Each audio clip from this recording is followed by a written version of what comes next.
गुरुर्ब्रह्मा गुरुर्विष्णू गुरुर्देवो महेश्वरा सद्गुरु साक्षात परब्रह्म तस्मै श्री सद्गुरुवे नमः। आज आपण परमेश्वराचे नाम, परमात्म्याचे नाम, भगवंताचे नाम हे परमात्म स्वरूपच कसं आहे, कसं असतं हे पाहणार आहोत। सद्गुरूंना स्मरण करून आपण सुरुवात करूया। आपल्या अवतीभोवती किंवा आपल्या घरामध्ये आपल्या घरातील वडीलधारी लोक आपल्या मुखामधून सतत काही ना काही नामस्मरण करत असतात, हे आपण पाहत असतो। पण ते नामस्मरण करत असतात ते नेमकं कोणाचं, तर ते नाम म्हणजे फक्त भगवंताचं नाम ते घेत असतात। कोणत्या ना कोणत्या परमेश्वराचे नाव ते घेत असतात। साधन या दृष्टीने देवाच्या वेगवेगळ्या नावात फरक नसतो, फरक हा काहीही नाही आहे। आपण पाहत असतो आपल्या घरामध्ये एखादा वडीलधारी व्यक्ती प्रभू रामांचं किंवा श्रीकृष्णांचं नामस्मरण करत असतो किंवा नाव घेत असतो। शिवाय आपण इतर ठिकाणी बाहेर गेल्यानंतर पाहत असतो की कुणी विठ्ठलाचं नामस्मरण करत असतं, कुणी पांडुरंग पांडुरंग असं म्हणत असतं, तर कोणी श्री प्रभू दत्तांना श्री गुरुदेव दत्त असं म्हणत असतं, नामस्मरण करत असतो। तर अनेक ठिकाणी अशी वेगवेगळी नामे, भगवंताचीच नामे वेगवेगळी घेण्याचं काय कारण असावे किंवा त्या मागचा हेतू काय असावा। तर आपण प्रभू श्रीकृष्णांचं जर उदाहरण पाहिलं तर प्रभू श्रीकृष्णांना गोविंदा, मुरारी, कान्हा, कोणी माखनचोर असं म्हणतं, दामोदर, श्रीहरी, देवकीनंदन अशी अनेक नावे। त्याप्रमाणे महादेवांना महादेव, भोळा शंकर, शंकर, भोलेनाथ, आणखी रुद्र अशा विविध नावांनी आपण देवांचं, महादेवांचं किंवा श्रीकृष्णांचं, श्री विष्णूंचं किंवा आपल्या इष्ट देवतेचं आपण संबोधन करत असतो, उच्चारण करत असतो, नामस्मरण करत असतो। तर आपण कोणतंही नाम घेतलं, आपल्या इष्ट देवतेचं कोणतंही नाम घेतलं, नाम जप केलं तर ते नाम त्याच देवतेचं असतं, ते परमात्मा स्वरूपच असतं। कारण नाम हे जीव आणि शिव यांच्या मधला दुवा आहे। नाम हे साधनही आहे आणि साध्यही असतं। नाम हे सगुणही आहे आणि निर्गुणही आहे। नामाचा आरंभ, भगवंताच्या नामाचा आरंभ सगुणात आहे, तर शेवट हा निर्गुणात आहे।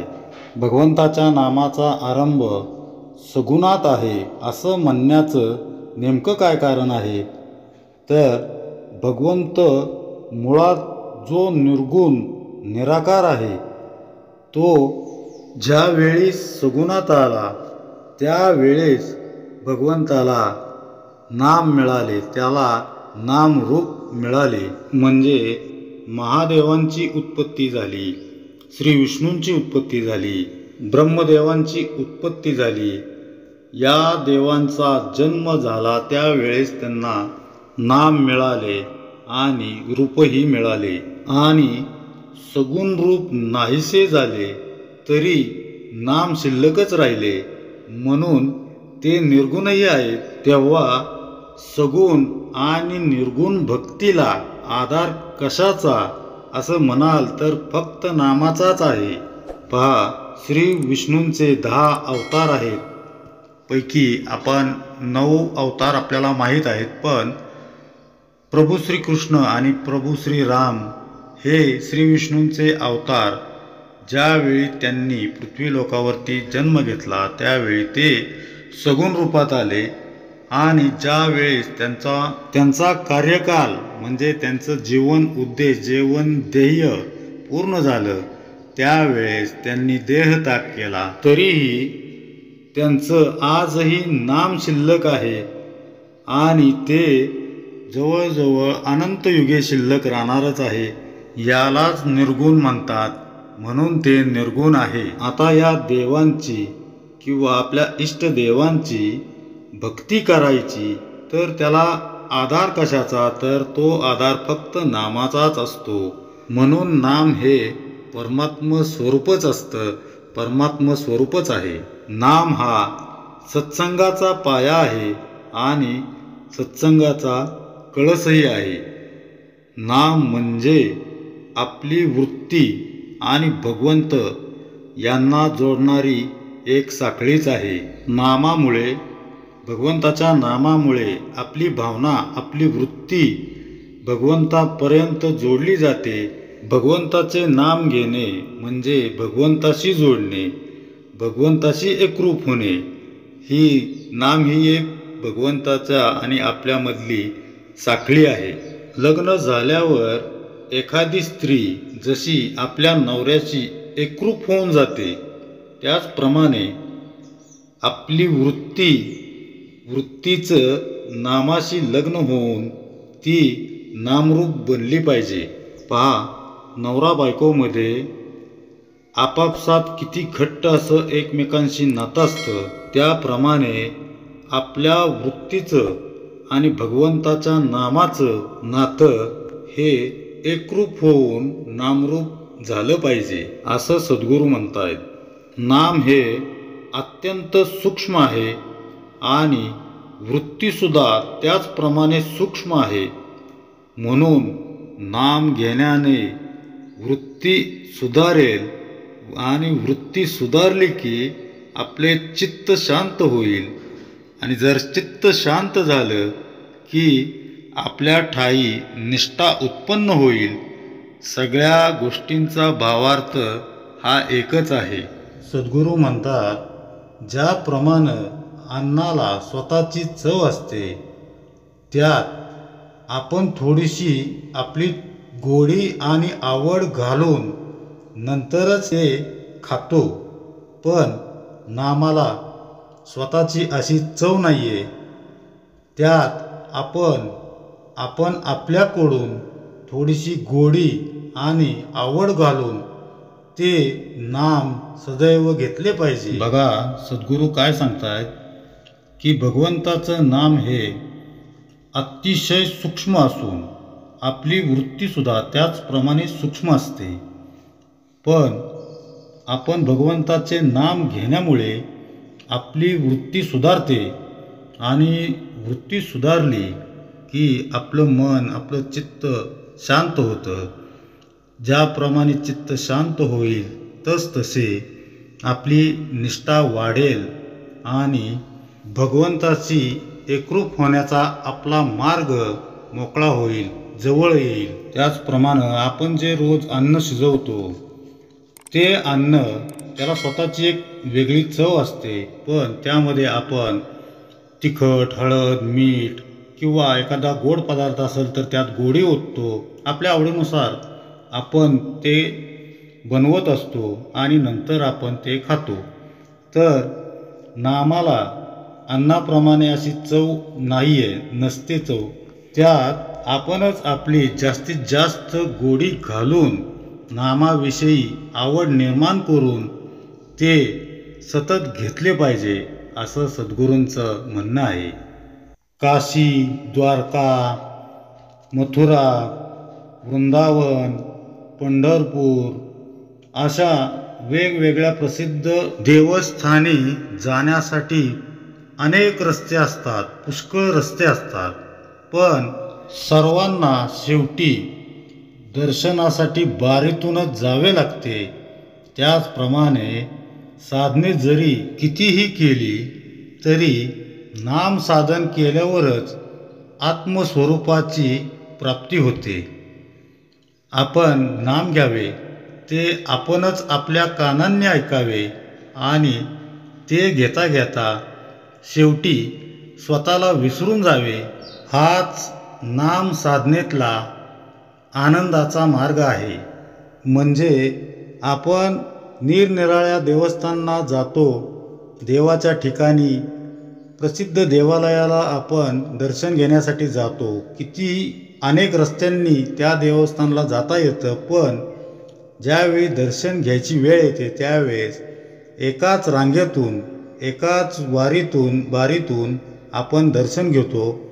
त्याप्रमाणे आपण किती साधनं वापरली तरी नाम साधन हे साधल्याशिवाय, हे केल्याशिवाय आत्मस्वरूपाची आपल्याला प्राप्ती होत नाही. सद्गुरू म्हणतायत की आपण नाम घेता घेता स्वतःलाच हरवून जावं. हाच खरा नाम साधनेतला आनंदाचा क्षण आहे, आनंदाचा मार्ग आहे. सद्गुरू पुढं सांगतायत की ज्याप्रमाणे आपलेपण आपल्या नावात आहे तसे देवाचे देवपण त्याच्या नावात आहे, त्याच्या नामात आहे. आपण आज जे नाम घेतो तेच नाम शेवटपर्यंत कायम राहते. परंतु देहबुद्धी जसजशी कमी होत जाईल तसतसे नाम अधिकाधिक व्यापक आणि अर्थगर्भ बनत जाते. म्हणजे सद्गुरूंना काय म्हणायचं या ठिकाणी, ज्याप्रमाणे आपला आपलेपणा आपल्या नावात आहे तसाच देवाचा देवपण हे त्याच्या नामातच असतो. त्यामुळं आज आपण जे नाम घेतो तेच कायम शेवटपर्यंत राहते. आणि देहबुद्धी जसजशी कमी होईल, म्हणजे जसजसे तुमचे नाम घेण्यामुळे विकार, आपल्या शरीरातील विकार कमी होत जातील, दूर होत जातील, तसतसे नाम हे अधिक व्यापक होते. म्हणजे त्याचा विस्तार आपल्या शरीरामध्ये, आपल्या बुद्धीमध्ये, आपल्या मनामध्ये वाढलेला असतो. आणि त्यामुळे शेवटी अर्थगर्भ बनत जातं. नामाचा खरा अर्थ काय आहे, खरा संदर्भ काय आहे तो आपल्याला जाणवतो. आणि शेवटी नाम हे परमात्म स्वरूपच आहे असा अनुभव येतो. पुढे समर्थ म्हणतायत, पुढे सद्गुरू म्हणतायत की पाणी हे जसे शरीराचे जीवन आहे तसे नाम हे मनाचे जीवन बनले पाहिजे. नाम इतके खोल गेले पाहिजे की प्राणाबरोबरच ते बाहेर पडावे. अंतकाळी अगदी शेवटी सुटणारी वस्तू म्हणजे भगवंताचे नाम पाहिजे. नामातच शेवटचा श्वास गेला पाहिजे. बघा काय समर्थ म्हणतायत, काय सद्गुरू सांगतायत की ज्याप्रमाणे आपल्या शरीराला पाणी आवश्यक असतं तसंच नाम हे आपल्या मनाचं जीवन बनलं पाहिजे. नाम इतकं आपल्या शरीरामध्ये, आपल्या अंतरंगामध्ये इतकं खोल गेलं पाहिजे की प्राणाबरोबरच, म्हणजे ज्यावेळेस आपले प्राण जातील, आपण मृत्युमुखी पडू त्यावेळेस प्राणाबरोबरच ते बाहेर पडावे. आणि खरोखरच ज्या वेळेस आपला शेवट येईल, आपला अंतकाळ जवळ येईल त्यावेळेस अगदी शेवटी मरताना, अगदी शेवटी आपल्या तोंडातून सुटणारी वस्तू म्हणजे शब्द हा भगवंताचं नामच असला पाहिजे. आणि आपला शेवट हा भगवंताच्या नामातच झाला पाहिजे. आपला शेवटचा श्वास हा नाम घेत घेतच गेला पाहिजे. शेवटचा श्वास म्हणजे भगवंताचं नामच. पहा समर्थांनी, श्री सद्गुरूंनी किती सुंदर प्रकारे हे भगवंताचं, परमेश्वराचं नाम कसं परमात्म स्वरूपच आहे हे आपल्याला पटवून दिलेलं आहे. आणि याचं विवरण, याचं विवेचन किती सखोल अशा पद्धतीनं आपल्यापर्यंत पोचवलेलं आहे. त्यामुळं आपण जेव्हापासून नामस्मरणाला सुरुवात करू, कोणी नामस्मरणाला सुरुवात केलीही नसेल, पण खरा अर्थ काय, खरा जीवन जगण्याचा अर्थ काय हे समर्थ सांगतायत. सद्गुरू सांगतायत की तुमचा जन्म झाला आहे कशासाठी, की फक्त तुम्ही संपूर्ण प्रपंच करत करत, कार्य करत करत भगवंताचं नाम जपलं पाहिजे, स्मरण केलं पाहिजे. आणि तुमचा शेवटही त्याच नामामध्ये झाला पाहिजे. भगवंताशी जाण्याचा, भगवंताजवळ जाण्याचा मार्ग म्हणजे भगवंताचं नाम आहे. ते सर्वांनी घेऊन भगवंताशी एकरूप झालं पाहिजे. आपल्या मुखातून शेवटी आपला शेवटसुद्धा भगवंताच्या नामातच झाला पाहिजे. एवढीच अपेक्षा श्री समर्थांना आणि श्री सद्गुरूंना आपल्याकडून आहे, प्रत्येक जीवाकडून आहे. जय जय रघुवीर समर्थ.